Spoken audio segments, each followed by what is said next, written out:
Hace algunas semanas atrás me decía mi niña Maya, la más chiquita, que iban a esconder huevos ahí en la escuela, huevos de colores de una coneja. Y tiene 6 añitos, andaba emocionada porque iban a tener huevos de diferentes colores que tenían que buscar, que encontrar, los iban a tener ahí en la escuela, iban a hacer una actividad. Y pues me puse a explicarle, ¿verdad? Un poquito acerca de eso, de dónde viene eso, y pues que sí, creí conveniente en esta tarde pues traer esta lección, ¿verdad?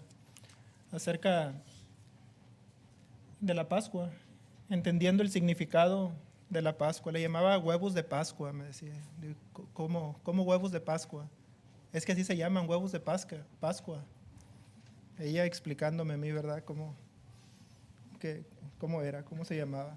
Cada año, mis hermanos y amigos que nos acompañan, en la primavera, cada año, algunas sectas, por ejemplo, la católica, algunas sectas protestantes, celebran lo que llaman la Pascua cristiana.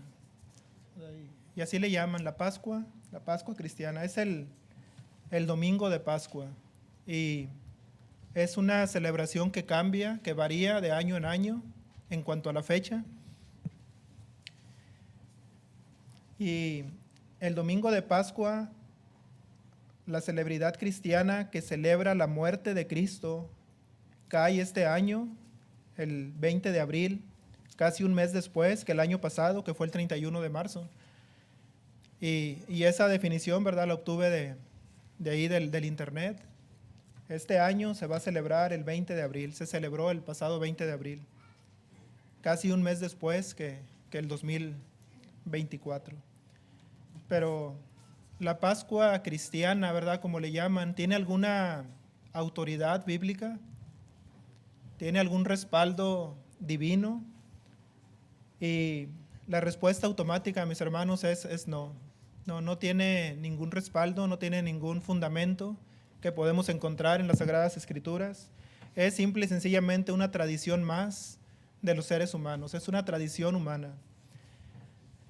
Y hay mucha gente, miles, millones de personas que están celebrando año tras año un error.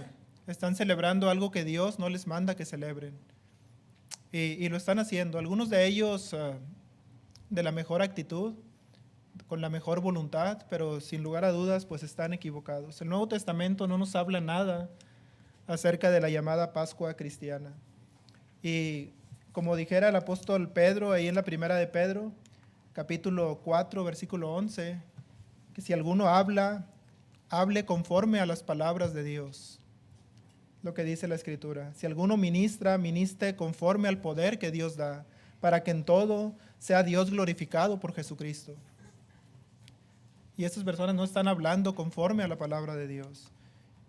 El apóstol Pablo dice en 1 Corintios 4:6, esto, hermanos, lo he presentado en mí mismo y en Apolos para que nosotros aprendáis a no ir más allá de lo que está escrito, a no sobrepasar lo que está escrito.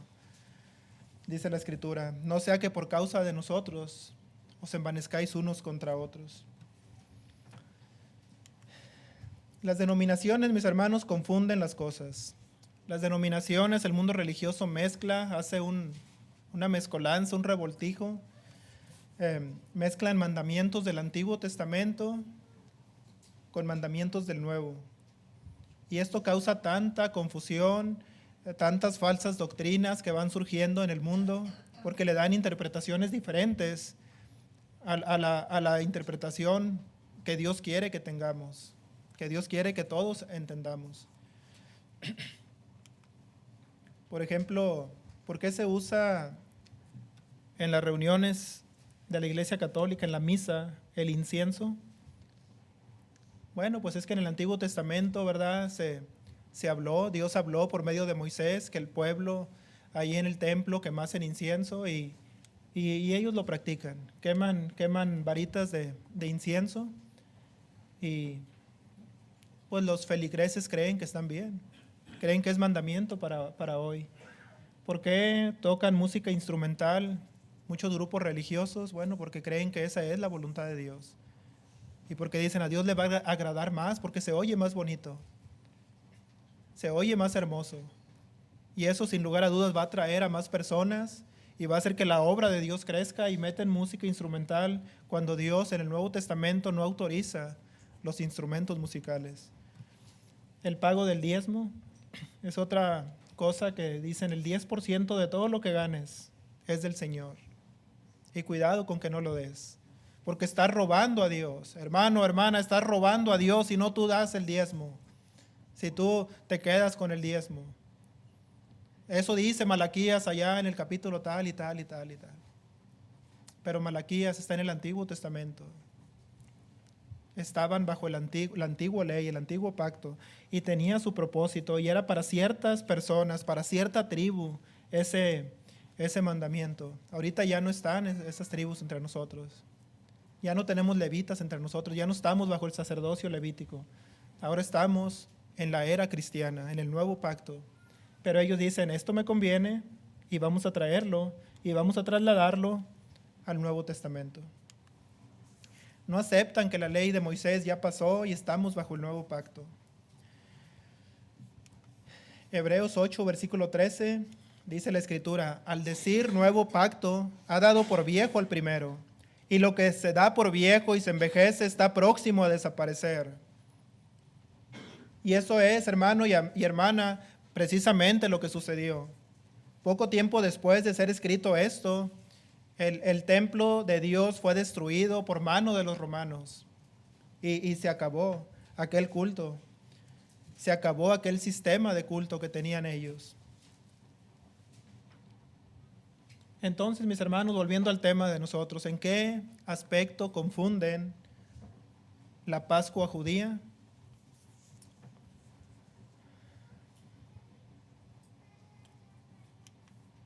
Bueno, dice Juan capítulo 1, versículo 29, el siguiente día vio Juan a Jesús, es decir, Juan el Bautista vio a Jesús, que venía a él, y dijo: he aquí el Cordero de Dios que quita el pecado del mundo. Y este es uno de los textos en los cuales se basan y dicen: he ahí el Cordero de Dios. Ese es el Cordero que se ofreció. Entonces, como en el Antiguo Testamento se ofrecía un cordero para celebrar la fiesta de la Pascua, dicen: aquí está el Cordero de Dios. Y esta es la Pascua cristiana. Mateo 26, 17, el primer día de la fiesta de los panes sin levadura, vinieron los discípulos a Jesús diciendo: ¿dónde quieres que preparemos para que comáis la Pascua?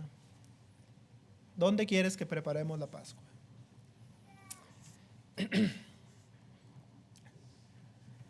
Cristo, hermanos, amigos, el Cordero de Dios fue crucificado en tiempo de la Pascua.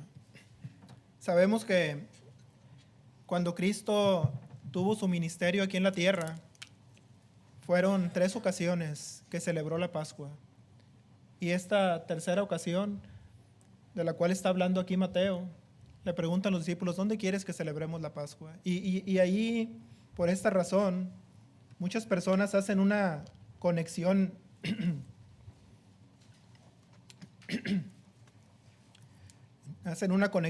entre estos dos eventos. La Pascua judía tenía su propósito muy específico, muy particular,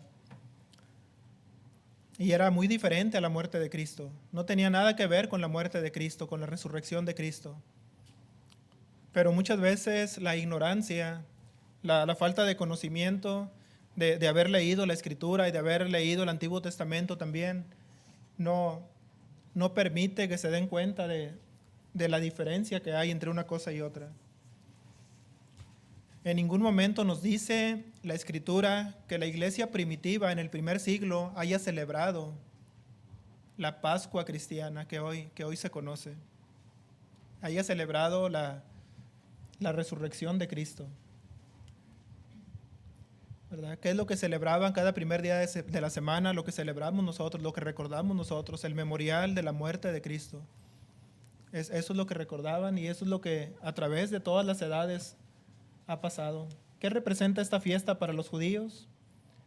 Posterior al evento histórico de la primera Pascua, el propósito de la celebración era que el pueblo recordara una vez al año los detalles específicos de la obra maravillosa de redención que Dios había realizado a su favor ahí en Egipto. Eso representaba recordar una vez al año los detalles específicos. Y Dios les mandó al pueblo de Israel celebrar tres fiestas solemnes cada año, y una de estas tres fiestas solemnes era la Pascua. Era celebración continua por todo el tiempo que duraron ellos. Cada año recordaban cierta cosa específica en la Pascua. ¿En qué consistió la fiesta? Bueno, dice Éxodo capítulo 12, vamos a leer lo que dice la Biblia, que era realmente la Pascua. Éxodo capítulo 12, versículo 1 al 14. Éxodo 12, versículo 1 y siguientes.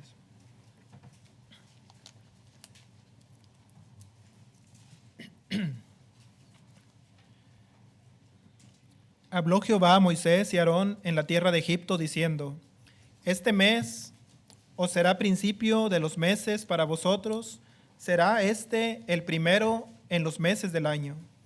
Hablad a toda la congregación de Israel, diciendo: En el 10 de este mes tómese cada uno un cordero según las familias de los padres, un cordero por familia. Mas si la familia fuere tan pequeña que no baste para comer el cordero, entonces él y su vecino inmediato a su casa tomarán uno según el número de personas, conforme al comer de cada hombre. Haréis la cuenta sobre el cordero. El animal será sin defecto, macho de 1 año, lo tomaréis de las ovejas o de las cabras, y lo guardaréis hasta el día 14 de este mes, y lo inmolará toda la congregación del pueblo de Israel entre las 2 tardes. Y tomarán de la sangre y la pondrán en los 2 postes y en el dintel de las casas en que lo han de comer, y aquella noche comerán la carne asada al fuego y panes sin levadura, con hierbas amargas lo comerán. Ninguna cosa comeréis de él cruda ni cocida en agua, sino asada al fuego, su cabeza con sus pies y sus entrañas. Ninguna cosa dejaréis de él hasta la mañana, y lo que quedare hasta la mañana lo comeréis en el fuego. Y lo comeréis así, ceñidos vuestros lomos, vuestro calzado en vuestros pies, y vuestro bordón en vuestra mano, y lo comeréis apresuradamente. Es la Pascua de Jehová.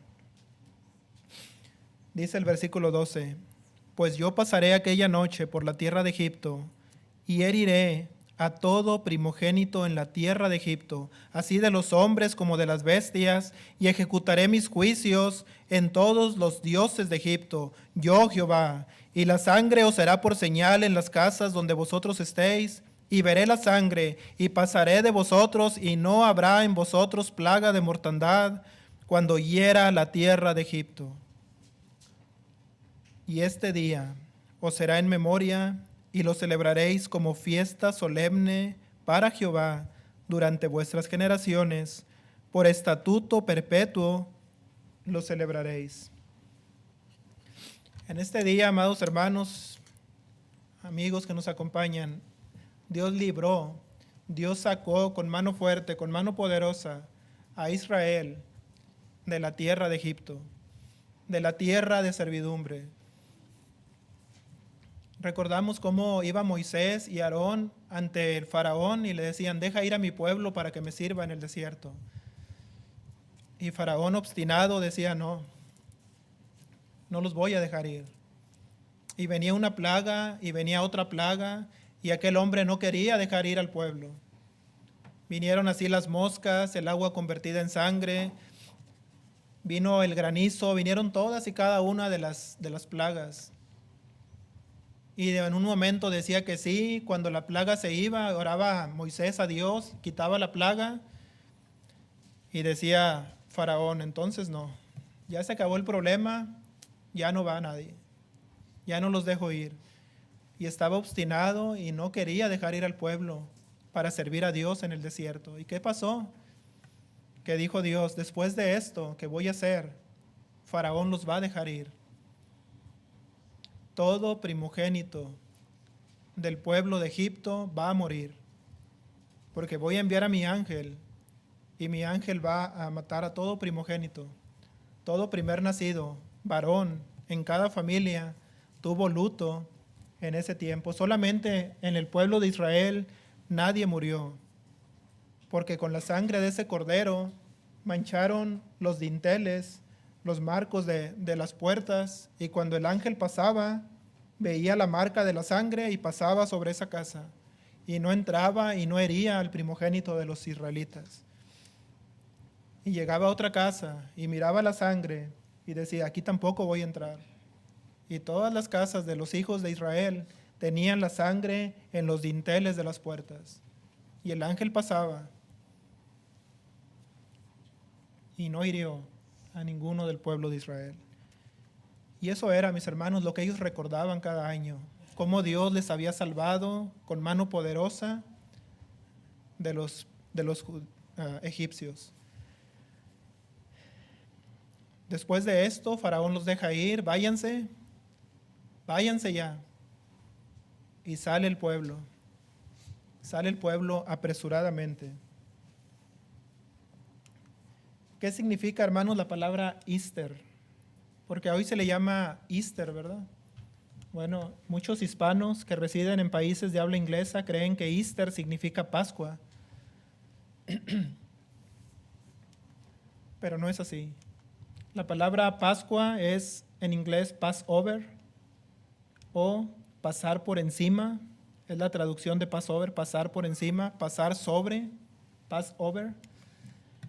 Éxodo, como lo dice Éxodo, capítulo 12, versículo 13, que acabamos de leer. Y la sangre os será por señal en las casas donde vosotros estéis, y veré la sangre y pasaré de vosotros, y no habrá en vosotros plaga de mortandad cuando hiera la tierra de Egipto. Y si vamos al verso 27, dice, vosotros responderéis, una vez que los hijos les preguntaran, ¿verdad?, ¿qué es este rito, qué es esta celebración a sus padres? Los padres iban a responder, es la víctima de la Pascua de Jehová, el cual pasó por encima de las casas de los hijos de Israel en Egipto, cuando hirió a los egipcios y libró nuestras casas. Entonces el pueblo se inclinó y adoró. Pasó por encima el ángel de la casa del pueblo de Israel y libró nuestras casas de toda mortandad. Entonces, ¿qué quiere decir Easter? Bueno, Easter lo sacaron mis hermanos, amigos, da honor a la diosa pagana de la fertilidad, y eso lo pueden consultar en el internet. La diosa Ostara o la diosa de la primavera. Era una celebración pagana.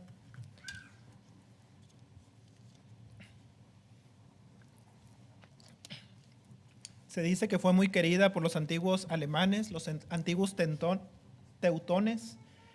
Ostara es una festividad pagana que celebra el equinoccio de la primavera alrededor del 21 de marzo, cuando el día y la noche tienen aproximadamente la misma duración. Entonces se celebraba este rito. Es un tiempo de renovación, es un tiempo de equilibrio, es un tiempo de despertar de la naturaleza que estuvo dormida en el invierno porque no produjo, no crecieron las flores, no creció la vegetación, estuvo dormida. Entonces en primavera despierta y empieza a nacer todo.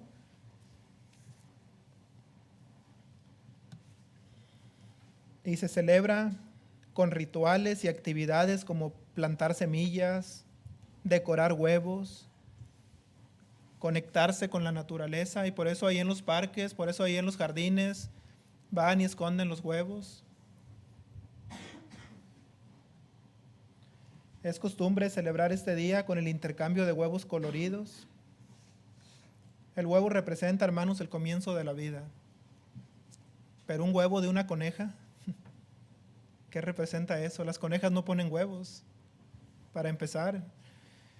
Pero Esas son las conexiones que hacen.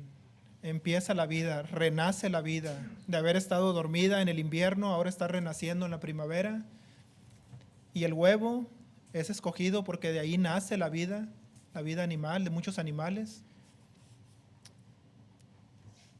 Pero eso no tiene nada que ver absolutamente con lo que la Pascua, con lo que estuvo en la mente del Señor cuando instituyó esta fiesta solemne para el pueblo de Israel.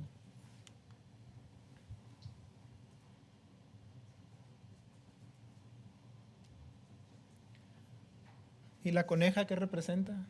Bueno, la elección del conejo se debe a su conocida capacidad de procreación. Por eso escogieron el conejo y no otro animal. Gran valor simbólico en una de las fiestas dedicadas a la fertilidad de la tierra tras el invierno.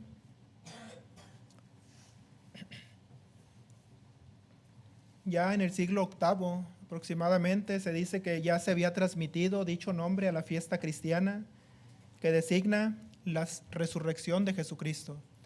O sea, ya se había interferido de lo que era esta fiesta al cristianismo hasta el siglo VIII después de Cristo.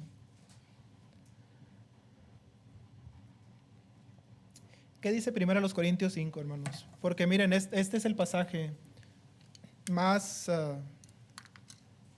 citado por ellos cuando uno les pregunta, ¿verdad? Cuando uno habla con ellos respecto a este tema, dicen, bueno, 1 Corintios 7, recordamos el escenario, hay un fornicario, hay un hombre que tiene la mujer de su padre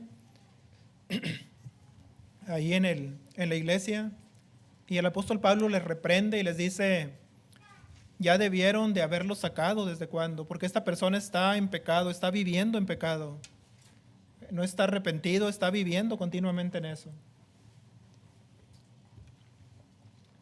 Dice el apóstol Pablo, yo como ausente en cuerpo, pero presente en espíritu, ya he juzgado a quien tal cosa ha hecho.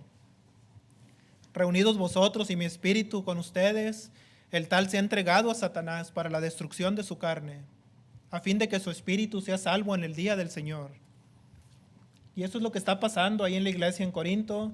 Ellos estaban envanecidos, tenían a esta persona ahí entre ellos. Y dice la escritura ahí en el capítulo 5 de 1 Corintios, versículo 6. No es buena vuestra jactancia. ¿No sabéis que un poco de levadura leuda toda la masa? Limpiaos pues de la vieja levadura, para que seáis nueva masa, sin levadura, como sois. Porque nuestra Pascua, que es Cristo, ya fue sacrificada por nosotros. Y dicen, ahí está, nuestra Pascua, dice el versículo, nuestra Pascua es Cristo, porque el versículo dice nuestra Pascua que es Cristo. Y ahí nos basamos para decir la Pascua cristiana. Dice el versículo, limpiaos pues de la vieja levadura. Si vamos allá a Éxodo capítulo 12 y seguimos leyendo, no lo vamos a hacer porque son muchos versículos, pero leemos ahí los siguientes versículos desde el versículo que nos quedamos, versículo 14, seguimos hasta el versículo 40, nos vamos a encontrar cómo no solamente tenían que sacrificar aquel cordero, aquel animal sin defecto, sino que también tenían que dejar a un lado toda levadura en sus casas. Desde el día 14 del primer mes hasta el día 21 iban a estar comiendo panes sin levadura. Este primer mes, dijo el Señor, será por señal. Este primer mes, al día 14, al día 21, iban a estar comiendo panes sin levadura. Ninguna cosa leudada van a tener en vuestras casas, nada de levadura. Así que mis hermanos, mis amigos, en las casas de los verdaderos judíos no había nada de levadura, porque iban a comer panes sin levadura. Y dijo Dios, no deben de tener nada de levadura, nada leudado. Y cualquiera que comiere algo leudado será cortado de entre su pueblo, será muerto, será cortado del pueblo. Así que dice el versículo, limpiaos pues de la vieja levadura. Este mandamiento del apóstol Pablo a la iglesia en Corinto emplea en lenguaje figurado, el mandamiento de Dios a Israel. Limpiaos pues de la vieja levadura. ¿De qué levadura se tenían que limpiar los corintios? Bueno, de esa levadura que estaba ahí corrompiendo la iglesia. De ese hombre que estaba corrompiendo, de ese pecado que estaban ellos consecuentando en la congregación. Esa era la levadura que podía corromper toda la iglesia. La vieja levadura que tenía que ser quitada o depurada, en este caso, era la inmoralidad. Así como la sangre del Cordero les salvó de la muerte física, la sangre de Cristo nos salva de la condenación y de la esclavitud del pecado. De igual manera,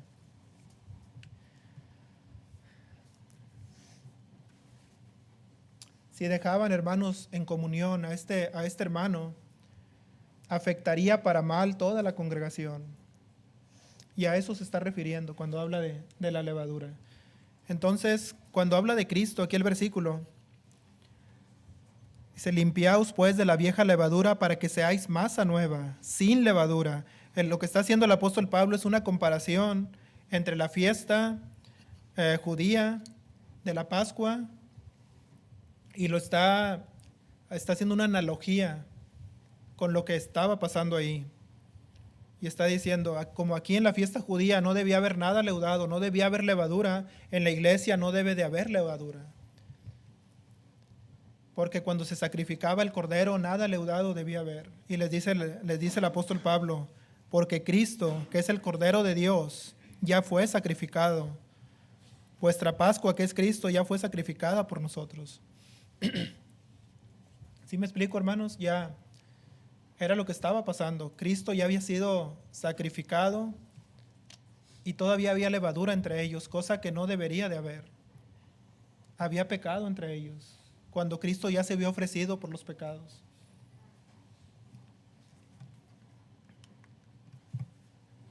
Apocalipsis capítulo 5, versículo 9. Y cantaban un nuevo cántico diciendo, digno eres de tomar el libro y de abrir los sellos, porque tú fuiste inmolado y con tu sangre nos has redimido para Dios de todo linaje y lengua y pueblo y nación. Con tu sangre, con la sangre de Cristo, dice la Escritura, con tu sangre nos has redimido para Dios de todo linaje, lengua, pueblo y nación. Y más adelante dice el Apocalipsis capítulo 12, versículo 10. Apocalipsis capítulo 12, versículo 10.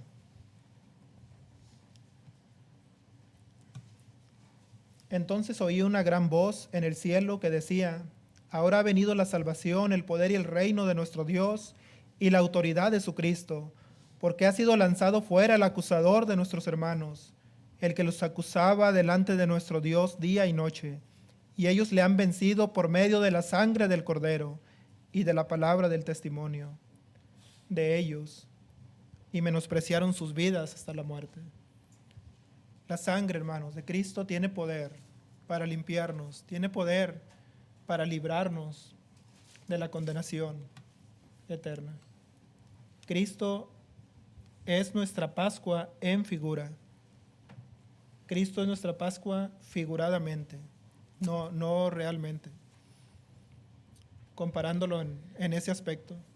Y esa es la confusión, tanta confusión del mundo religioso. El apóstol Pablo está haciendo una figura, está haciendo una analogía entre la fiesta judía y lo actual, Cristo Jesús. En la fiesta judía no debía haber levadura en ninguna casa. Ahora, en tiempos modernos, en nuestros tiempos, no debe de haber pecado, no debe de haber inmoralidad, no debe de haber nada malo en la iglesia. Dios quiere una iglesia pura, porque Cristo ya fue sacrificado. Cristo ya fue ofrecido. ¿Qué más sacrificio puede haber que la muerte de Cristo Jesús? Siguiendo esta misma figura de la Pascua, ¿qué clase de fiesta debemos celebrar? Porque dice ahí el versículo 8, así que celebremos la fiesta, no con la vieja levadura, ni con la levadura de malicia y de maldad, sino con panes sin levadura, de sinceridad y de verdad. ¿Qué clase de fiesta es la que debemos de celebrar? Así que celebremos la fiesta no con la vieja levadura, dice el pasaje. La fiesta de los panes sin levadura duraba una semana, del día 15 al día 21, del día 14 al día 21. Duraba una semana. Pero la fiesta que los cristianos celebramos dura toda una vida de consagración, una vida de limpieza espiritual, de quitar esa levadura vieja. Esta levadura, hermanos, es todos los días, cada día, que debemos de quitar de nuestras vidas. Esta fiesta la tenemos que celebrar siempre. Una vida limpia de la vieja levadura del pecado. Eso es lo que está enseñando el apóstol Pablo, eso es lo que está diciéndonos. Conclusión, hagamos siempre una diferencia entre lo que el Antiguo Testamento dice y lo que el Nuevo Testamento enseña. La sangre de Cristo Jesús le puede salvar, mi hermano, mi hermana, a usted, me puede salvar a mí de la condenación eterna. Y esa es la enseñanza principal que encontramos en este pasaje. En cuestión de religión, mis hermanos, mis amigos, no nos dejemos llevar por las tradiciones humanas. Jamás. Porque hay muchas tradiciones. Le invitamos en esta hora a aprovechar en su vida este hermoso sacrificio de Cristo, el Cordero de Dios, que fue entregado, que fue sacrificado por causa de nosotros. Así que le invitamos, si hay alguna persona que no es parte de la iglesia, pero quiere venir y celebrar esta fiesta espiritual que dura toda la vida, en la cual se aleja de toda maldad, se quita toda levadura, todo pecado de su vida y lleva una vida consagrada en Cristo, ¿por qué no venir en esta tarde? ¿Por qué no hacer suya esta promesa y decir, yo quiero formar parte del pueblo de Dios? Quiero venir a Cristo Jesús, que se entregó como cordero propiciatorio por mis pecados, y servirle fielmente. Si hay alguna persona, levante su mano y pase al frente, y con mucho gusto le vamos a ayudar para que obedezca al Evangelio por medio del bautismo. Le invitamos de todo corazón, Dios le invita por medio de su palabra, la iglesia le invita. Venga Cristo en esta tarde. Hermano que tiene el himno, tiene